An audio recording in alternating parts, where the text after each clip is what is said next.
Welcome back to the bench. So things are in a bit of a state of disrepair, but I think we can get things moving.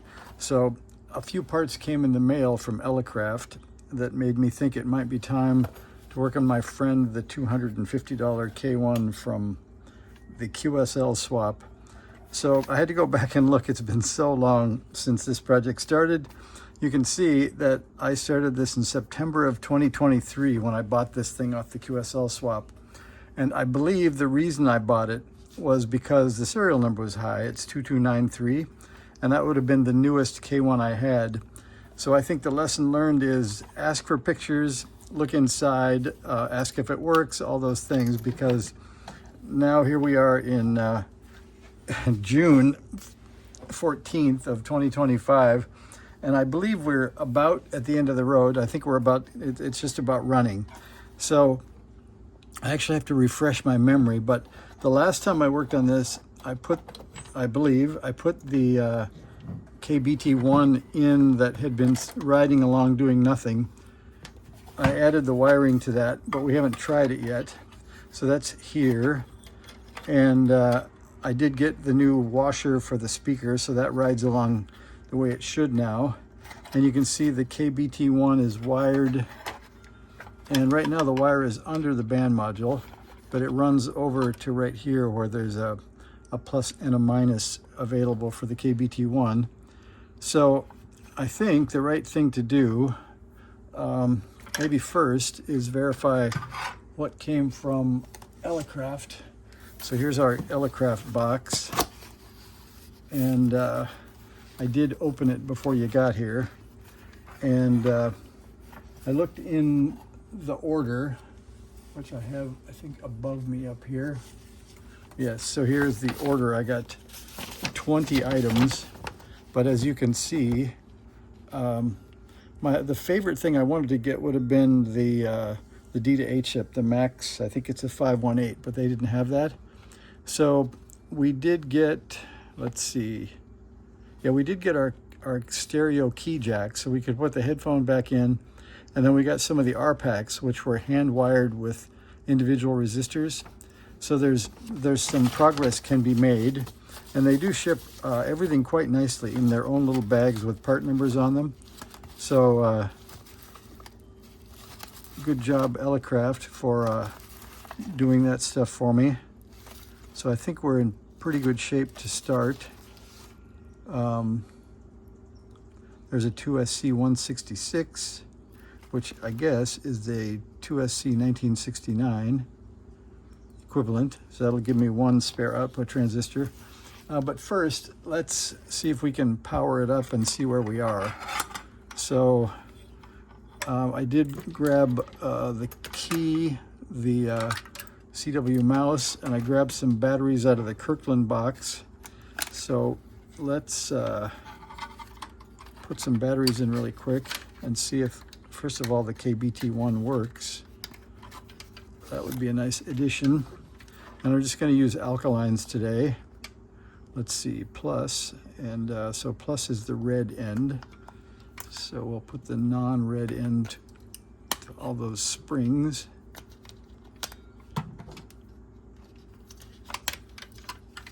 And then we'll hook up the key. I went through the notes. I'll show you here in just a sec. The notes I found. So I keep these, whoops, doesn't look right. There we go. So those are all minus to the springs. Yes. All right, so I keep these notebooks, or I label the experiments as they go by on the bench. And I tell you, it was a lot of fun because, like I said, this went back to 2023. So there were a lot of NorCal 40, 40A, 40B, some HB1B, a lot of K2 stuff went by. But in between, the $250 K1 kept popping up and getting minor tweaks. So first of all, let's see if this does something. And then if it does something, these things don't do much without a case on them for a speaker baffle. So we'll put in one screw. And then we'll see, hopefully no smoke comes out, and we will turn it on. and that's good. So it works, and I hear speaker sound. So we will try an antenna, which is set up for the 20 and 30 meter dipole. And that's a good sign. So we're on 20 meters.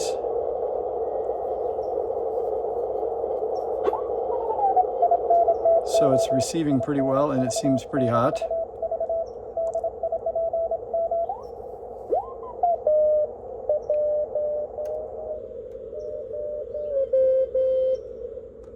Filters are going. Okay, so that's a good sign. So the KBT1's a nice option and a new addition, so that'll be fun to have. We'll turn that off. And then, let's see, let's plug in the CW mouse keyer. I think, so when I went through the books, I did see that we got it on the RBN, I think in October of 2023. So it took a month of repairs, things like the 10-turn pot was broken physically in half. It had a bad speaker. It had too much solder, too little solder, open traces. There was a switching diode in the crystal filter instead of a Vericap, so that made the filter not work really well. It had things like intermittent display, intermittent receive. Even viewers were spotting bad solder joints that we fixed. We hand wired D19 in because the pads were missing. The output transistor was an audio part with an F sub P of 3 megahertz, which wouldn't do much for us because that's the unity gain point. So we put in an NTE 236. The T4 in the RF side was shorted, so we rewound that. And then it looks like I got it on the RBN in October 2023. So I think we can hook that up and just a brief check. Put the key in, and I'll put it on the dummy load, and we'll just see if it'll key. I think it will. We're on batteries, so we will turn down the output power. Maybe do a couple of watts.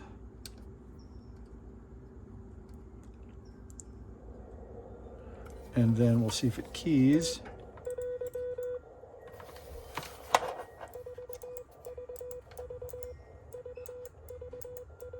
I don't see much on the RF meter. So let me add, so the other thing I did was pack up a bunch of stuff. We went camping, packed up a bunch of radio stuff and kind of disassembled my bench and then didn't use any of it on the trip. So I'm going to add bench power, and let's see, we'll look at the display. And it says now we're at 13.6. I would have thought it'd be a little higher after our last turning up of the Astron, but I guess I'm okay with that. So let's see. Yeah, I don't see anything on the meter at this point, so let me turn up the power. We'll go up to 5 and see if that makes the meter go up over there. No, not much coming out. All right, so we're not going to try to get on the air with it anyway, but I thought I'd sort of show you where we were. We'll turn off the internal supply. So I think if you want to take a look, we'll take a look at the front panel and see what we left behind in terms of, let's see, I don't think that's the right screwdriver. That's a little loose. The screwdriver I wanted is also in the bag from camping. So let me see what I can find here. This one may do. Yeah, that'll work. So I'm going to pull off the front panel and see what shape we left the headphone jack connectors in. And the cool thing is we can just pull off the front panel and look. We don't have to pull out a lot of screws or knobs or anything to go find it. So let's see if that will pull off. Yep. Okay, so we can set that aside. And I'll give you a view I'll get rid of the top. There's a view of our headphone jack area. Let me see if I get a light and some zoom on that for you. So you can see it's pretty ugly, but I think it's cleaned up enough. And we'll turn it around, you can see the bottom. So I think there's enough traces there for us to do what we need to do. And we'll see if we can get the headphone jack installed and sticking out the front. So the cool thing is you just put it on the front. The way the front panel is built, there's a hole here. It just sticks out through the front, and then you can put the nut on the front to hold it solid. So let's see if we got one. And then I'll probably stop and go get all the soldering stuff set up. But let's see what we can find here. I got a couple of new housings that'll fit the K2 because I have some crappy looking ones. Okay, we'll put those out of the way. So here's our new jack. Looks like the old days of getting stuff in manila envelopes. So I got 2 headphone jacks, and unfortunately these are I think not the one. I think these are stereo jacks. This is a key jack, not a headphone jack, because these if you look right back there, you can see the same part. So we won't get the headphone jack out of that bag, so I'll put those back. So that gives us 2 jacks and 2 nuts. We'll put that back. And we'll add a little tape to keep that going. All right, and then we'll see if there's anything. Let's see, I guess we can check our packing list. Let's see. So we got the cap, trimmer, 82 picofarad, more caps, SIP resistors, key jack. Yeah, that was key jack stereo, not headphone jack stereo. So I'm still out of luck in terms of headphone jacks. So I'll have to see if they have those in stock. Otherwise, I'll have to start looking online. So if anybody knows the part number of a K1 headphone jack, let me know. That will speed things up in getting headphones working. So I think we're going to end it at that, but there's the beginnings of getting back to serial number 2293, the K1 that came from the QSL swap. See you guys. Well, I couldn't leave you thinking that it didn't work at all. So I'm not sure exactly what it was, but I tried 40 meters, it put out power there. Then I went back and tried 20 and it also worked there. So I just set it up at 14,060 and I set it up for 5 watts and I put my CQ in message 1 and I've been playing it a couple of times and I'll show you the result. So we're doing pretty well. So we're getting all over the country from East Coast to West Coast, up into Canada, down to Texas, all over the place. And here are the stations, and the distances are pretty good. So at 5 watts, we've made 2,682 miles, 2,653, and then a bunch of them around the 600 mile range and a few in 1,000 miles. My dial says 6000, and all of these say 59.2 or 59.3. So we have some calibration to do, and hopefully people aren't calling me back on 59.3 because I'm not sure where I'm listening at this point. So I'll work on the calibration next. It's like we just got also to Hawaii, so that's a pretty good map for just calling CQ to see what happens. So definitely the old $250 K1 is working okay. We don't have a headphone jack and the side tone is still messed up. I did order the new D to A converter, which I think will fix that. That should be here in a few days. So we'll update you when the side tone is fixed, and I think we'll go back to other projects.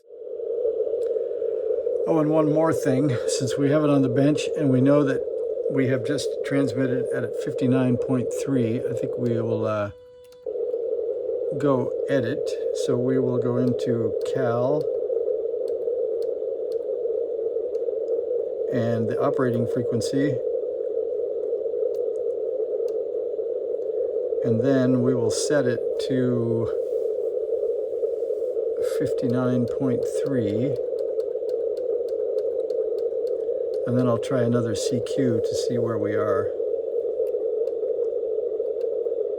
All right, so now we'll go back up to 60 again.